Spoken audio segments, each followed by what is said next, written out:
அன்பான குழந்தைகளே, குமு grand kids சேனலுக்கு அன்புடன் வரவேற்கிறேன். இன்று ராமனும் திருடர்களும் என்ற சுவாரஸ்யமான கதையை பார்க்க போகிறோம். ஒரு அமைதியான இரவு. வானத்தில் முழு நிலா மெதுவாக ஒளிந்து கொண்டிருந்தது. குளிர்ந்த காற்று மரங்களின் இலைகளை மெதுவாக அசைத்தது. ராமனின் வீடு முழுவதும் அமைதியாக இருந்தது. அமைதியான இரவில் சில திருடர்கள் மெதுவாக அந்த வீட்டை நோக்கி வந்தனர். இருளில் நிழல்களைப் போல் நகர்ந்தனர். வீட்டை சுற்றி ஒரு பதட்டமான அமைதி பரவியது.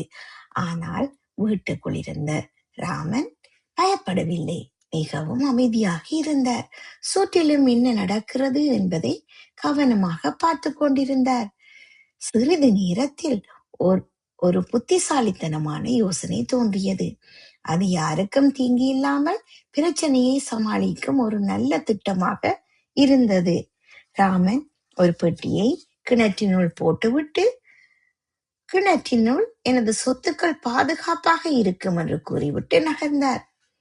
வெளியில் இருந்த திருடர்கள் அந்த தவறான தகவலை நம்பினர். அதனால் அவர்கள் மெதுவாக வீட்டின் அருகில் இருந்த கிணற்றை நோக்கி சென்றனர். நிலவொளி மெதுவாக தரையில் பரவியது. திருடர்கள் கிணற்றிலிருந்து பெரிய பெட்டியை எடுக்க முயன்றனர். நீரை வெளியே எடுத்துக்கொண்டே அவர்கள் மிகவும் கஷ்டப்பட்டனர். இறுதியில் அந்த பெட்டி திறக்கப்பட்டது.